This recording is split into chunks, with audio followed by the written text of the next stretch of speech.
Good morning. Thanks for joining me again. Today is post-feast day. So I hope you guys were successful. How did you do? Did you feel proud of yourself when you got through it? Even if you just implemented a few of the things that you learned in the Beat the Binge challenge, I know that's going to help you out. There's such a mental component to this when you make a choice and you follow through with it. And there's just, I think it's important to celebrate those things. Pat yourself on the back. Maybe you didn't make it through the day perfectly, but even just adding a few healthier options to your day, it's big. So next year, maybe you'll add a few more. You can keep this challenge and join in next year, or do it for maybe the Christmas season or the Easter season. Feasts come along quite often. So it's these things that you learned in this challenge you can use for any other feasting type situation, even weddings, things like that. So just learn the skills, put them in your pocket, and take them out when you find it necessary. So today's workout is simply a walk. So you got up this morning and you probably had some water and you probably had some coffee, hopefully no sugar in your coffee. Our whole goal with today's workout is just a simple walk. We're gonna walk 45 minutes to an hour. I won't be here for the whole thing with you, but I'm gonna walk you through part of it, if I can keep from falling off my treadmill. The whole idea of today's walk starts yesterday. So yesterday, most likely you ate more sugars, more starches than you typically would on an average day. So even this morning when you woke up, even after not having eaten for several hours, your blood sugar most likely was higher than it normally is in the morning. So even after fasting is when you've gone a long time without eating, and really sleeping and then waking up in the morning puts you into a fasted state. So this morning you woke up and your blood sugars were higher than normal. Hopefully we haven't added any sort of sugars, any starches, anything like that that will spike it. So now, while you're doing this fasted walk, your body's going to go searching for some sugars as fuel. And it's going to find some, because there are some blood sugars still floating around from your last meal. Not a whole lot, but probably more than normal. So this walk is just going to be a nice leisure pace, maybe 3 miles an hour. It doesn't have to be a power walk. The whole idea is to keep the intensity level very low.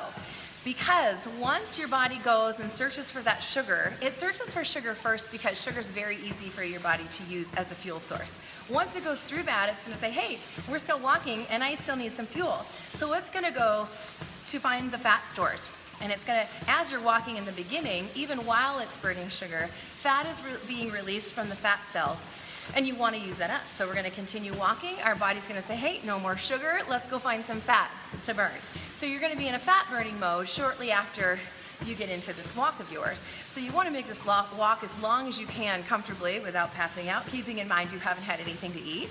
So make this as long as you can. Get that body in fat burning mode for as long as you can today. So what's happening there is you're teaching your body to be a fat burner. It's looking around for sugars, not finding any, says, okay then, I guess fat's going to be a fuel source. Well, it takes calories for your body to burn to break that fat down into a usable form for it to use as energy. So right there, that's a double whammy. You're burning fat as fuel, but you're also burning calories to get that fat to be used as a fuel source in the first place, okay?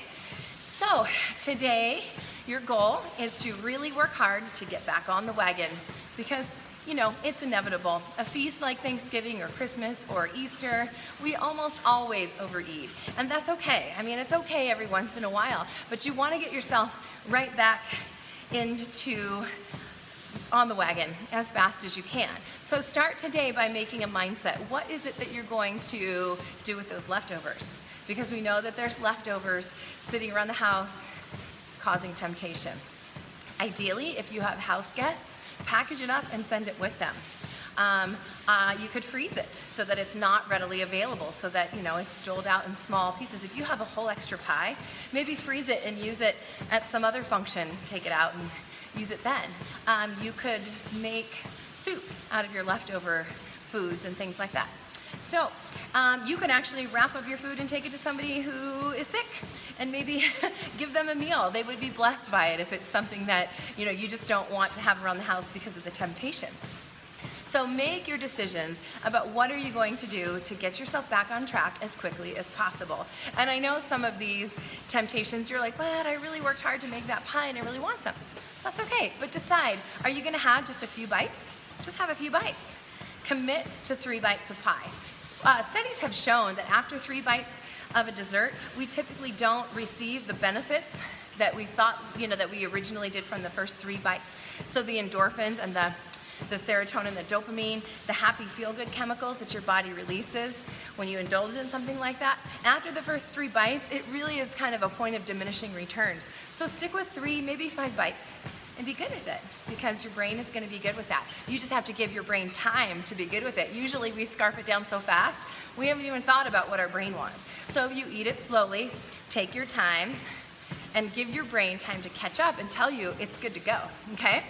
So I'm excited to hear how you guys did. So please feel free to email me a response and let me know what you felt like was great in this program, what else you'd like to see, if you need more recipes, if you need more ideas, more motivation. I would love your input on this. I also have something coming up I'm really excited to tell you about, and it starts very soon. You'll see the link in the email that you received today.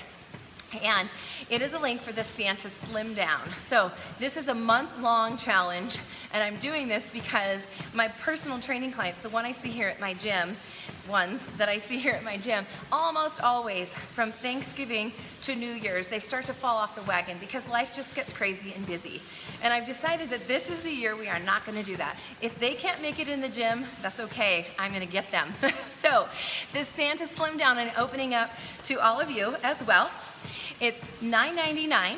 There's a link in your email. And what the Santa Slim Down is going to be is you're going to get daily emails from November 30th to December 30th. One day you're going to receive an email that's motivation, tips to reduce holiday stress, ways to get organized for the holidays so that you don't get to that point of out of control stress and you're binge eating and you have nothing prepared and you're just eating leftover Christmas cookies.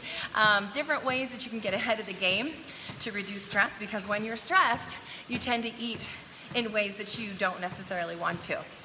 Also, when you're stressed, one of the first things to go is your workout, because you think, oh, I just don't have time for this.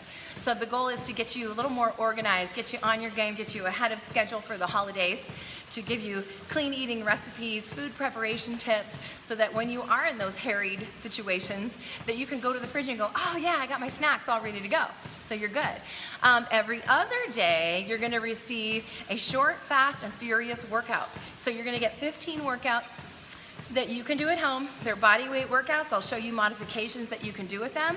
And this way, if you think, I just don't have time to go to the gym, well, maybe you don't have time to go to the gym, but you will be able to find 15 minutes to do these workouts, okay? And you could save those. If you can't get them done one day, do them the next day. But my hope here is that at least every other day during this holiday season, you're gonna get some kind of workout in, something to spring your metabolism to life. And what comes with that is not only that you're gonna get the metabolism boost of the workout, but there's this whole mental thing that goes along with that. If you can squeeze in even 4 minutes of the 15-minute workout, your mental state is going to be like, yes, I did it. I made a commitment, I did it, it was 4 minutes, whatever, I did it. And so you can jump in the shower and you can feel energized, and most likely your eating habits are going to be much better throughout that day. So it's just this getting this ball rolling of keeping yourself moving, keeping yourself energized, reducing your stress, and increasing your enjoyment for the holiday season, because we all know that it gets really overwhelming